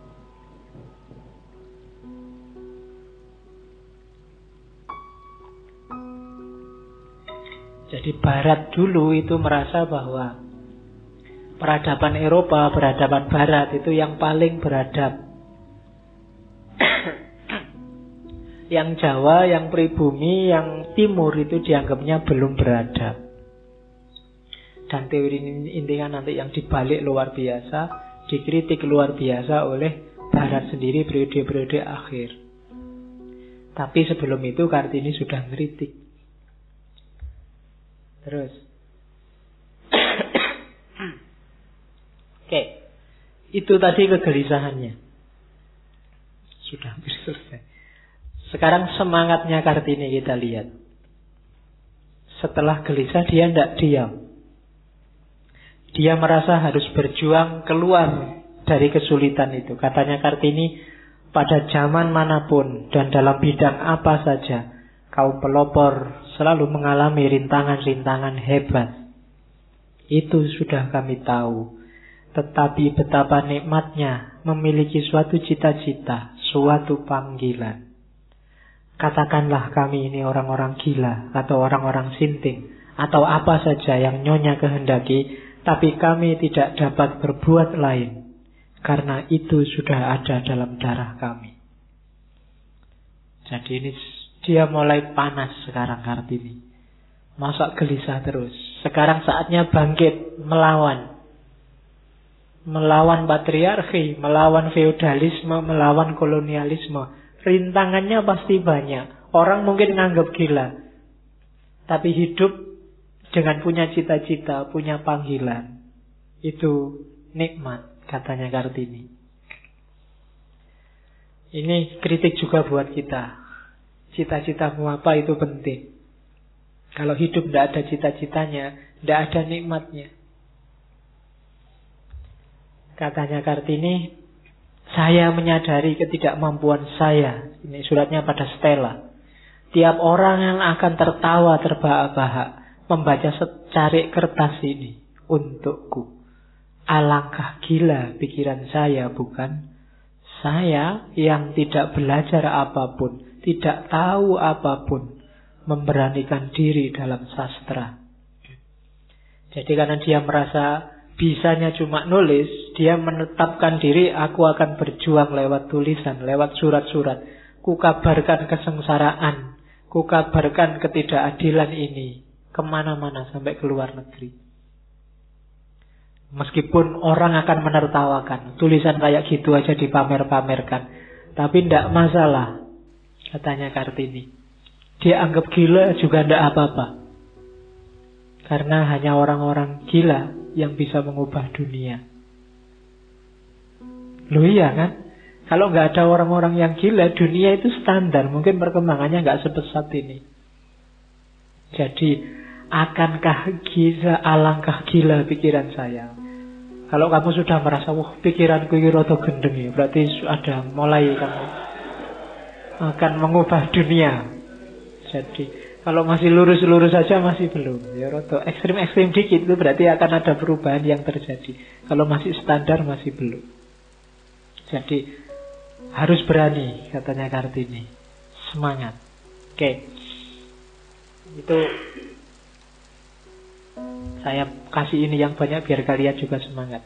Katanya Kartini, ya memang benar, aku masih muda, tetapi aku tidak buta dan tidak tuli. Dan banyaklah sudah yang kulihat dan kudengar. Banyak sudah, terlalu banyak, sehingga hatiku hancur karena sedihnya.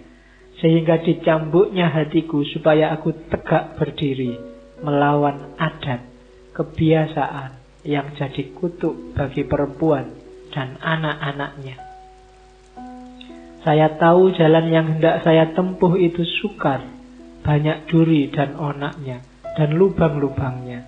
Jalan itu berbatu-batu, berlekuk-lekuk, licin jalan itu. Belum dirintis. Dan meskipun saya tidak beruntung sampai ke ujung jalan itu, meskipun patah di tengah jalan, saya akan mati dengan bahagia.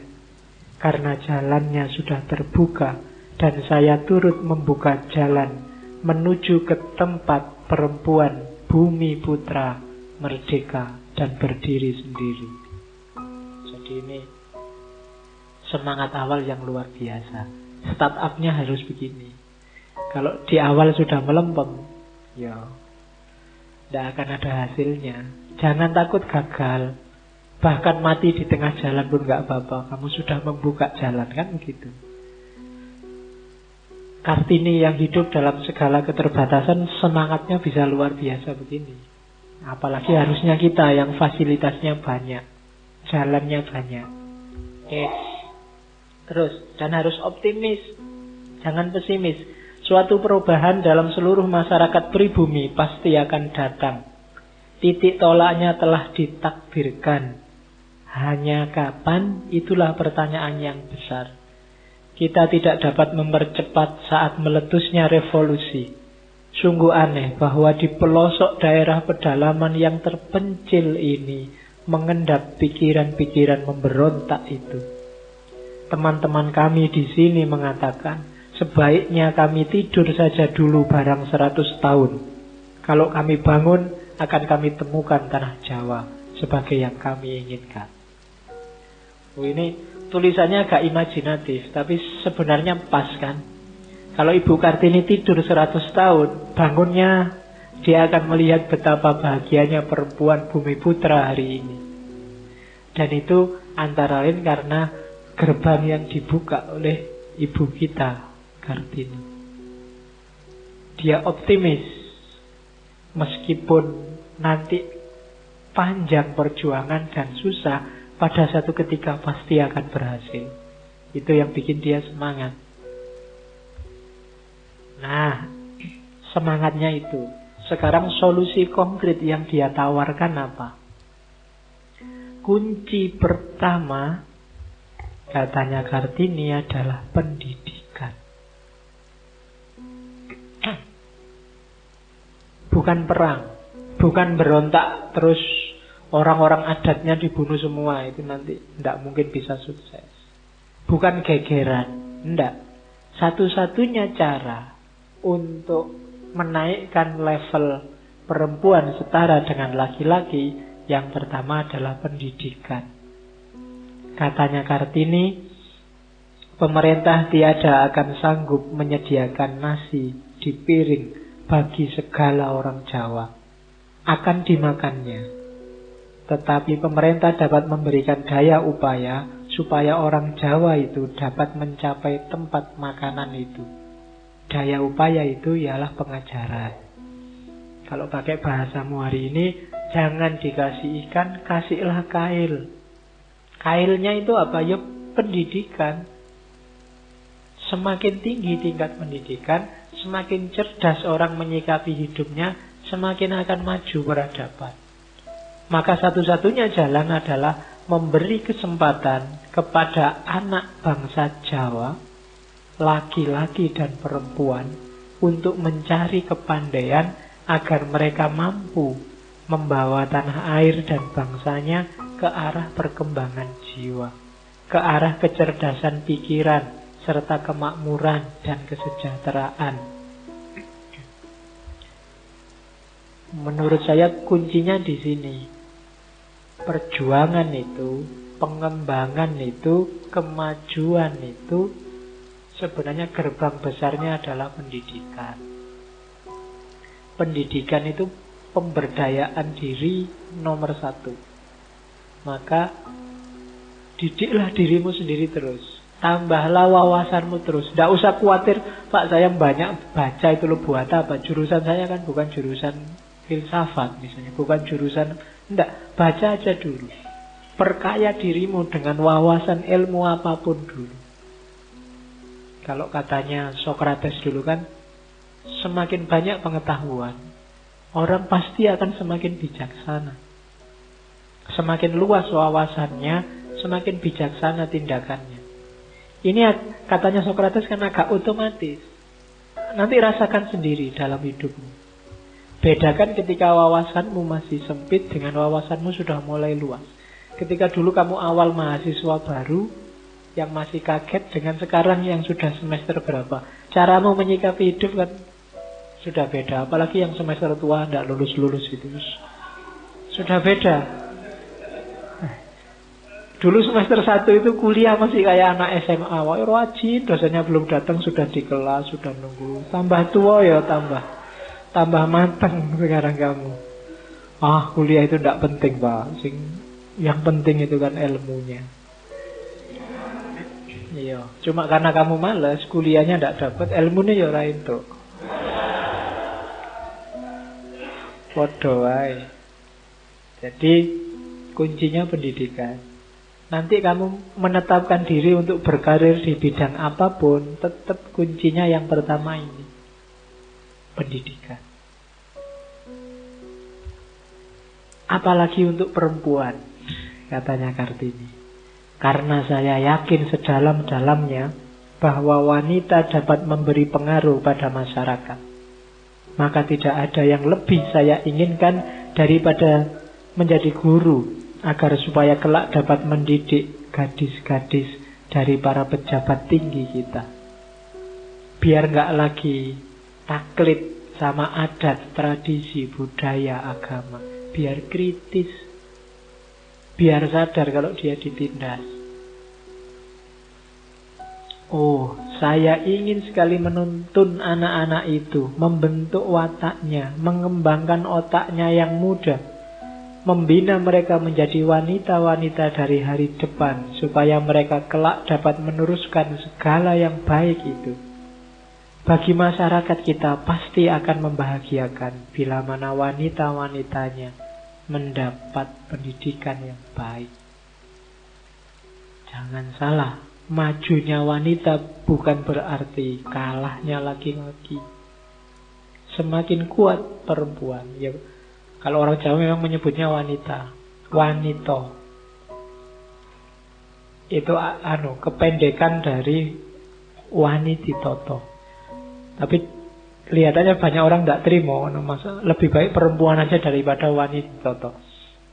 Tapi sebenarnya juga ada hikmah besar di situ, bahwa dalam hidup ini tidak hanya orang yang mampu nata yang dibutuhkan, tapi juga butuh orang yang mampu ditata.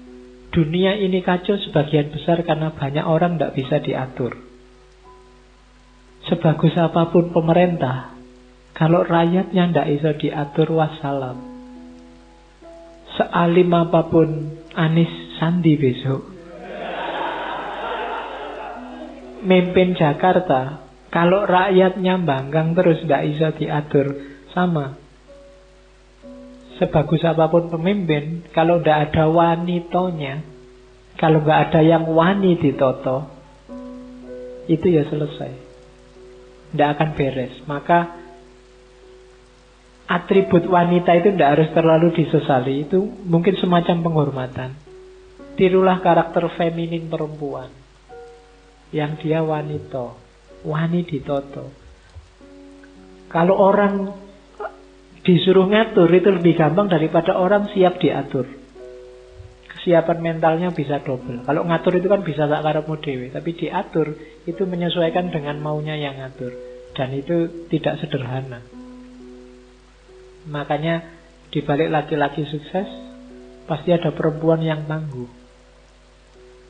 Karena ya pendukung ini penting. Itu antara lain kenapa Jawa pakai wanita. Tapi pakai perempuan juga tidak masalah. Perempuan kan dari kata dasar empu. Empu itu kan orang mulia zaman dulu. Empu itu kalau hari ini mungkin ulama, cendekiawan. Empu ya, bukan empuk loh. Kalau empuk beda lagi. Terus, jadi pendidikan perempuan. Kalau perempuan dididik, maka separuh peradaban akan maju. Karena dunia kan isinya dua, laki-laki dan perempuan. Kalau hanya laki-laki yang boleh maju, maka peradaban hanya maju setengahnya. Dua-duanya harus maju, biar peradaban maju seutuhnya. Yo minggu lalu dari Fatimah Nernisi kan, bahkan agama pun sebenarnya sangat tidak diskriminatif. Laki-laki dan perempuan setara, sama, dihargai dan dinilai sama. Oke. Apalagi ibu. Katanya Kartini, bukan tanpa alasan orang mengatakan kebaikan dan kejahatan dimulai anak bersama air susu ibu. Alam sendirilah yang menuntun dia untuk melakukan kewajiban itu. Sebagai ibu, dialah pendidik pertama anaknya. Di pangkuannya, anak pertama belajar merasa, berpikir, berbicara. Dan dalam kebanyakan hal, pendidikan pertama-tama bukan tanpa arti untuk seluruh hidupnya.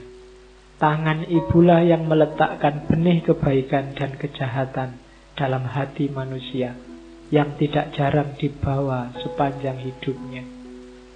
Dan bagaimana sekarang ibu Jawa dapat mendidik anak-anaknya kalau mereka sendiri tidak terdidik? Peradaban dan kecerdasan bangsa Jawa tidak akan maju dengan pesatnya kalau perempuan dalam hal itu terbelakang. Jadi apalagi ibu. Manusia itu yang membentuk dirinya pertama kali itu ibu. Boleh dilihat lagi yang filosofis atau yang agama. Yang filosofis misalnya kemarin ketika kita ngomong Lekong atau Freud, atau nanti sebenarnya ada yang psikologinya Erich Fromm itu, bagaimana peran ibu membentuk manusia. Kalian ini 90% sebenarnya yang menanam bibit watakmu, karaktermu, semangatmu itu ibu. Kalau nggak percaya silahkan diteliti sendiri. Jadi kalau ibunya tidak berkualitas, bagaimana manusianya bisa berkualitas?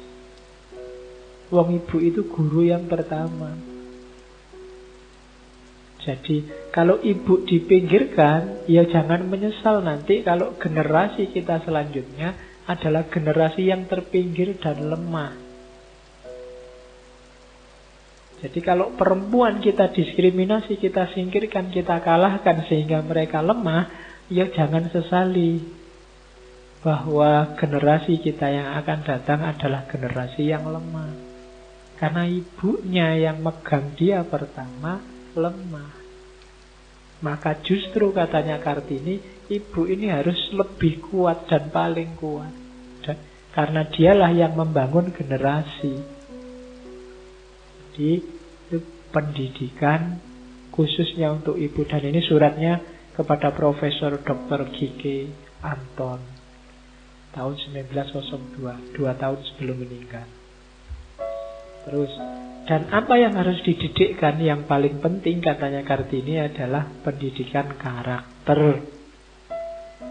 Pendidik ialah mendidik budi dan jiwa. Kewajiban seorang pendidik belumlah selesai jika ia hanya baru mencerdaskan pikiran saja.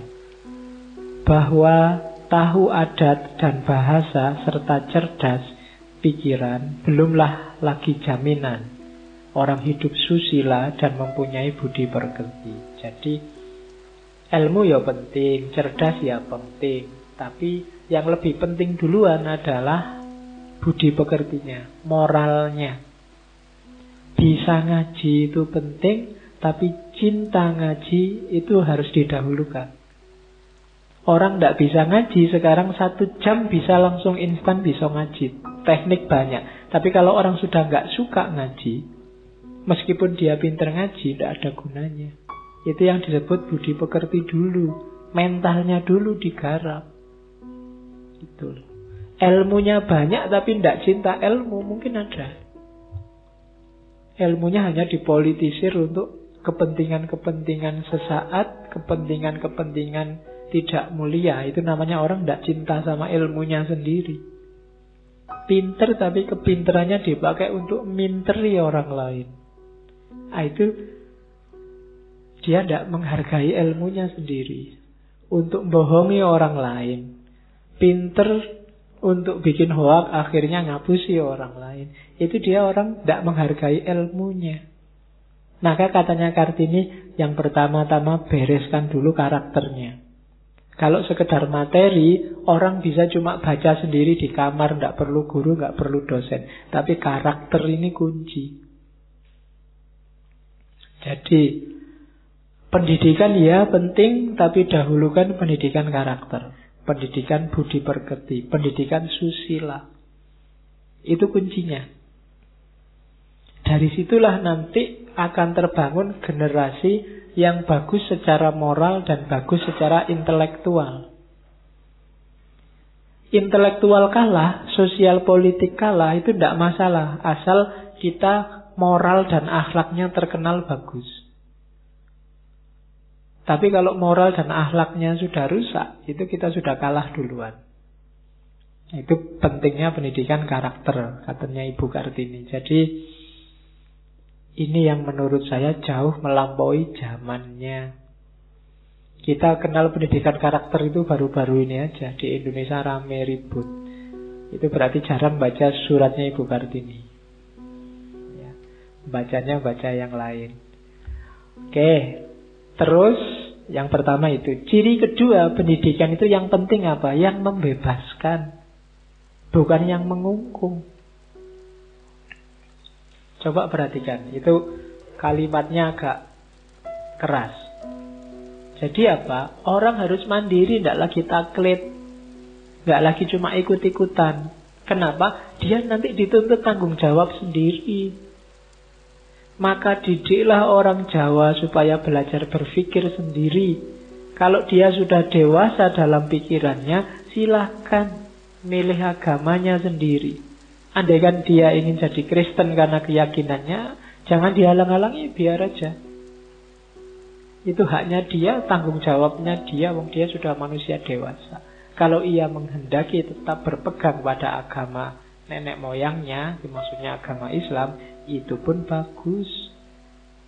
Kuncinya bukan dia tetap jadi Islam apa terus pindah Kristen, tapi dia mandiri, berpikir sendiri, tidak hanya ikut-ikutan. Tidak hanya orang ke selatan ikut ke selatan, orang ke utara ikut ke utara, orang ke timur, ke barat, ke Jakarta ikut ke Jakarta. Itu namanya nggak mandiri. Ke Jakartanya nggak salah, cuma ketika itu bukan keputusannya sendiri, hanya ikut-ikutan. Itulah menunjukkan rendahnya level intelektual, menunjukkan kita akan susah maju. Kualitas manusianya hanya taklid. Taklid itu kalau dalam peradaban besar dia paling hanya konsumen, tidak mungkin produsen. Dia tidak mungkin trendsetter, paling hanya follower.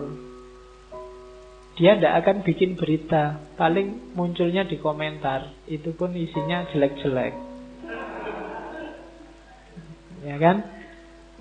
Cita-citamu jangan jadi komentator, jadilah bahan berita. Kapan-kapan kamu yang jadi berita, orang lain yang komentari. Sekarang kan kamu tiap hari sibuk komentari, tidak pernah jadi berita. Nah itu yang dikritik oleh Ibu Kartini. Kita tidak mandiri sih berpikirnya. Jadi didiklah orang Jawa supaya belajar berpikir mandiri. Inilah yang hari ini disebut pendidikan yang membebaskan, bukan pendidikan yang menjerat, mengungkung, mengintimidasi. Jadi pendidikan yang bikin kita tidak terkungkung lagi, bikin kita berpikir sendiri. Dan itulah yang diperjuangkan oleh Ibu Kartini. Biar termasuk perempuan ini punya daya tawar karena dia bisa berpikir sendiri. Karena ketika dia tidak bisa berpikir sendiri, dikasih kesempatan pun jawabannya manut. Wes, ini ada yang ngelamar, kamu setuju apa enggak? Manut. Dia disuruh apa-apa ya manut. Karena dia takut. Berpikir sendiri itu lo takut. Takut salah. Kan ada yang mau bantah, janjane ya nggak setuju, tapi nanti kalau nggak setuju terus nggak ada jodohnya susah gimana? Kalau nggak setuju terus misalnya nanti jodoh yang disetujui tidak cocok terus dimarah-marahi. Coba yang dulu tak pilihkan. Mungkin ya. Itu kan ketakutan milih sendiri, berpikir sendiri. Itu yang dikritik oleh Ibu Kartini, mbok jangan begitu. Berpikirlah mandiri. Keliru tidak apa-apa, ya ditanggung resikonya. Kayak tadi, kok pindah Kristen? Ya tanggung sendiri resikonya, monggo urusanmu kok. Tetap Islam, ya alhamdulillah. Kan begitu. Jadi, ya kita dulu Islamnya Islam keturunan. Tapi jangan biarkan ya keturunan ya terpaksa jadi Islam, ya sudah Pak, enggak. Usahakan sekarang dasarnya bukan lagi keturunan, tapi karena kita memang benar paham Islam itu apa dan bagaimana. Itulah namanya beragama secara mandiri. Tidak hanya ikut-ikutan. Oke, terus ya. Ini praktisnya katanya Kartini. Sebenarnya ingin hatiku hendak beranak laki-laki dan perempuan sekaligus, yang akan kudidik, kubentuk jadi manusia yang sepadan dengan kehendak hatiku. Pertama-tama akan kubuangkan adat kebiasaan yang buruk, yang melebihkan anak laki-laki daripada anak perempuan. Jadi sudahlah, kalau perjuangan apa-apa kok susah, anakku besok tak didik.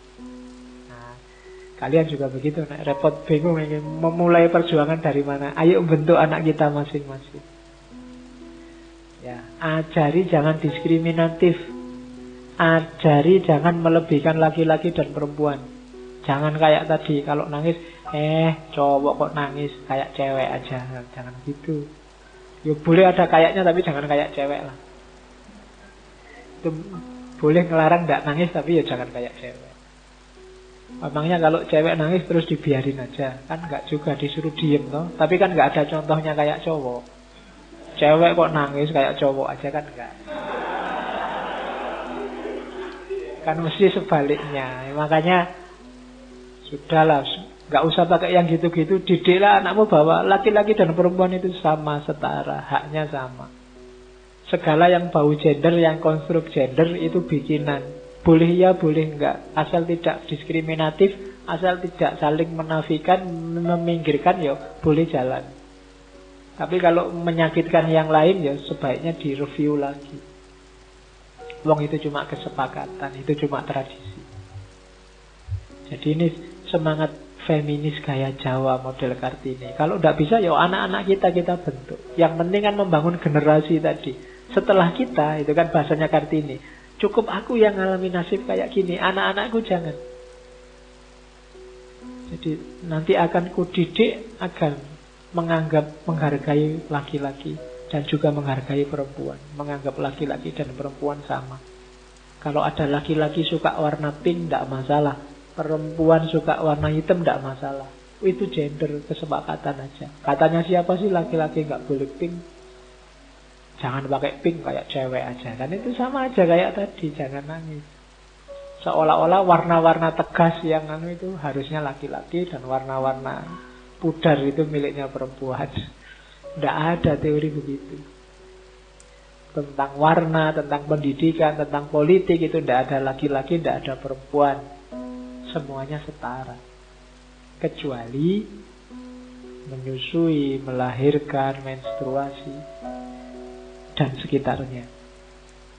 Oke. Terus. Itu kalimat bagus dari Kartini. Banyak hal yang bisa menjatuhkanmu, tapi hal yang benar-benar bisa menjatuhkanmu adalah sikapmu sendiri. Oke. Ya. Jadi ini sebenarnya mau tak angkat kemarin sebelum pilkada, cuma karena sudah terlanjur pilkada ya sudah. Hati-hati dengan sikapmu ya. Meskipun tujuanmu menjatuhkan orang lain, tapi kalau sikap yang kamu ambil keliru, yang akan jatuh dirimu sendiri.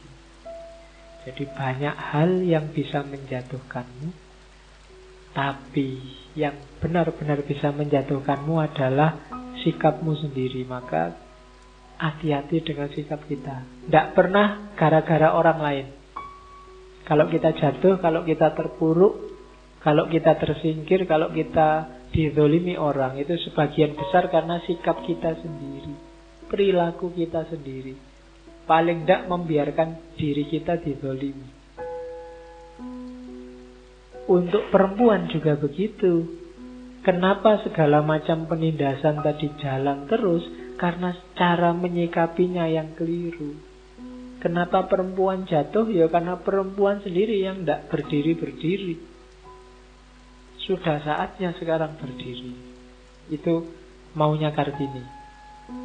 Jadi tidak laki-laki, tidak perempuan, semuanya punya hak, punya kewajiban. Sebagai umat beragama, sebagai bangsa, dan juga sebagai individu. Minggu lalu waktu di Fatima Menisi kan sudah dijelaskan, kesetaraan itu dasarnya tauhid, dasarnya takwa, karena ada 4 itu. Jadi justru ketika orang membiarkan dirinya dizolimi, itu salah satu bukti ketauhidannya juga belum kuat. Kalau sadar dizolimi, usahakan sekuat mungkin keluar dari jaring kezoliman itu. Karena agama bahkan menganjurkan kalau bisa pakai tangan, kalau tidak bisa pakai mulut. Paling apes pakai hati, itu minimal kalau memang tidak punya daya sama sekali. Jangan biarkan dirimu dizolimi. Jangan membiasakan. Saya sering dengar ada yang ngomong misalnya, biar aja dia tiap hari menjelek-jelekkan saya. Yang penting kalau dijelek-jelekkan, pahalaku tambah banyak, dosaku pindah ke dia. Biarin aja dia ngomong gitu terus. Kan selalu begitu. Loh enggak. Kalau memang ada waktu, ada kesempatan, ada daya untuk menghentikan kezaliman itu, ya hentikan. Mungkin diingatkan. Mungkin dengan kekuasaan. Dengan kekuasaan itu misalnya, kalau kamu ngomong jelek terus tentang aku, besok waktu ujian gak usah nyontek lagi. Itu dengan kekuasaan namanya. Kamu sudah enak-enak dibarengi masih ngomong jelek. Atau kalau kamu ngomong jelek terus, gak usah bareng aku kuliahnya. Itu jadi itu dengan kekuasaan atau dengan omongan, atau paling gak dengan hati. Dia kok ngomong jelek terus toh tentang aku, sebenarnya nggak begitu sih. Nanti tak jelasin deh padanya aslinya gimana. Itu namanya sikap. Tidak boleh orang mendiamkan kezoliman. Makanya Nabi bilang unsur akhokal zoliman au mazluman.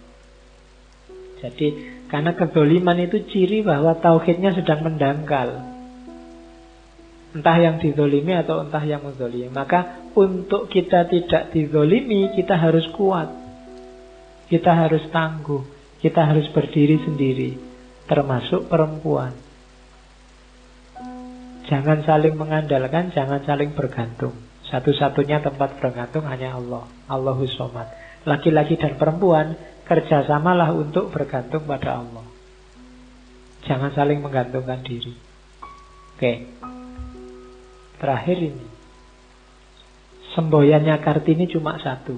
Aku mau. Itu cuma satu kalimat tapi maknanya panjang. Cuma 2 kata. Aku mau.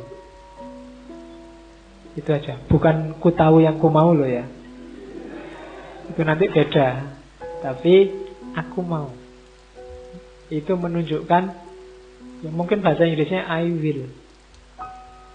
Aku siap tarung, aku siap berjuang, aku siap menanggung resiko, aku siap bersusah payah, aku siap seandainya harus tumbang di tengah jalan, aku siap, pokoknya aku mau.